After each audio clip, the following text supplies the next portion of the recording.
that cabin getting shafted on that deal was kind of what triggered this whole move. All right, let's take our last ride around the property. Little stroll down memory lane. We had about 150 acres. We're closing this week with 2 different closings.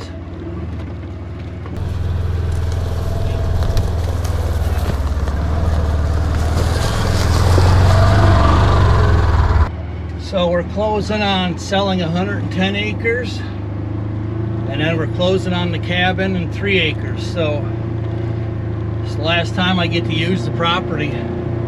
We'll be down to 22 acres left.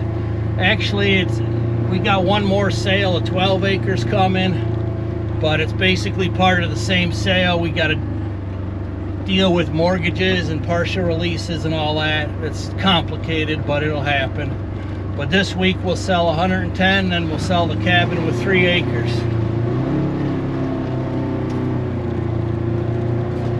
All the deer stands are staying. I did grab a couple of my chairs since they're hard to get, them office chairs. And let's go this way. And my back is ruined. I did leave them a few of them though. Remember planting all of these loblollies all over with iron mic? I mean, that was 2016-ish we kicked it off.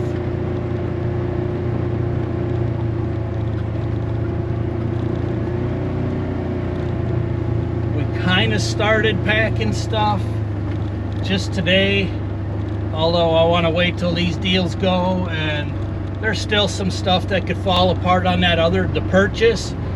I just saw a comment, somebody said, hey, you're making a big mistake doing a shared road with someone, I'm warning you. And so I'm still trying to see if we could buy the rest of that road, but I just don't see it happening. And you know what, if the deal falls apart, then it falls apart. You know, then maybe the good Lord's gonna watch out for us. We'll be sitting good after these 2 closings. I mean, we'll be sitting with quite a down payment. Look at this triangle plot, this is beautiful. Look at these pines back here. Wow, that turned out really nice. Had one of the neighbors, you know, had a food plot here, and all of a sudden a stand shows up right on the line, you know, ladder stand. And I talked to him like, really? I'm like, you guys got 250 acres. Come on. I mean, for real. But a lot of good memories in here. My daughter came the first year or 2 and we sat in this triangle plot, her and I.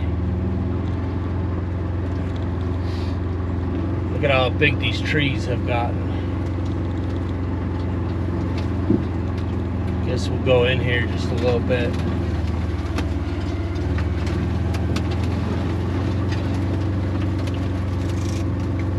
I mean, you know,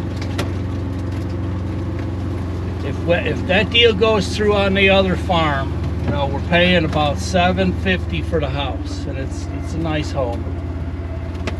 And we're paying about $3,100 average for the rest of the acreage. So that's 280 acres. And the acreage we're selling here, we're getting $4,500 an acre. That's basically top dollar, and that's because it's such good land. Otherwise, it could be around, you know, $3,000, $32,000, $3,500 an acre. But we're getting 45. It's just because it's an incredible property and it's set up perfect, ready to go. You know, them bank splines, I think there's 3 bank splines that are coming with it. You know, them are $3,500 a piece. A couple of wood towers and a couple of plastic Hughes towers are coming with it.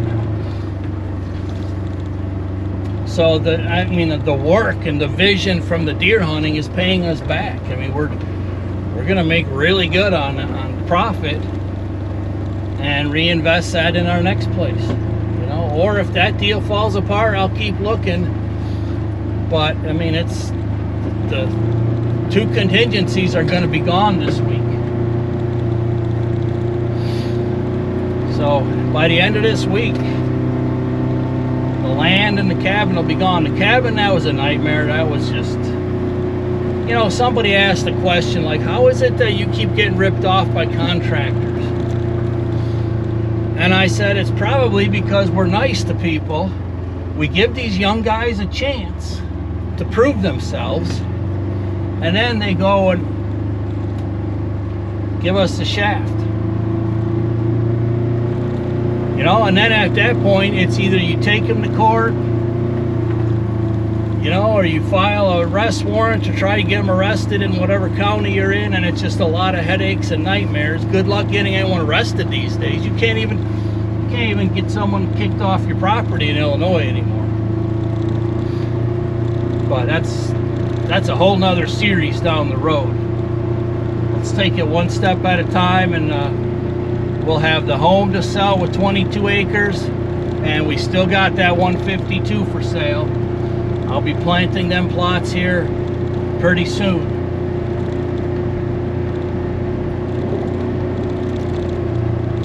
Wow, there's some low flying choppers right up here. I don't know what they're after.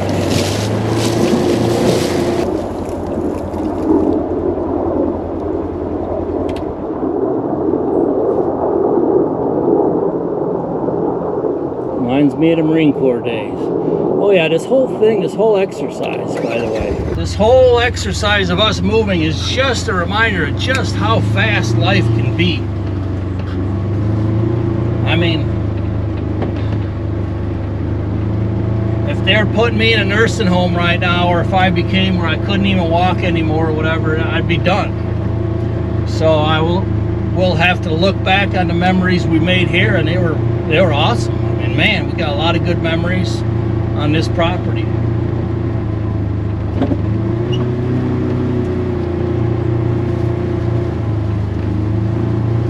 Waterfalls down there, but I think we'll have more waterfalls on the other place, you know, unless that deal falls apart. But honestly, after these two closings, those are really the major, you know, the financing is the last contingency unless something can't agree upon, like the road. We'll see.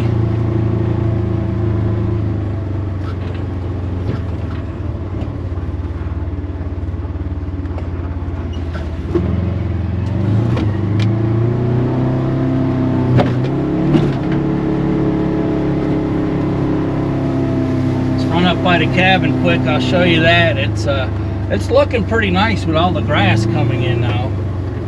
We won't even have to mow it once, so. I mean, that cabin getting shafted on that deal was kind of what triggered this whole move. I mean, yeah, we could have endured with just a new neighbor and kept this place, but the new stuff they're passing here and all that, nah, no. I don't want to look back in 10 years and say, man, I wish we'd have gotten out while we could. So what I mean by that, on future episodes, I will eventually get into this, but Illinois is basically attacking law-abiding citizens in favor of criminals and illegals and everything else. So they just keep, you know, pummeling the law-abiding citizens with new laws that just knock you down further and further, and we just had enough. If you just, I mean, do a Google search if you want, see at the new laws they pass, you know, against law-abiding citizens in Illinois, taxes and all these other things. It's just, we kind of had enough, so that's kind of why we're moving out of here. Stuff, money, property, machines, none of that stuff. You just got to live as upright as you can, make the best out of it. Everything else can be replaced.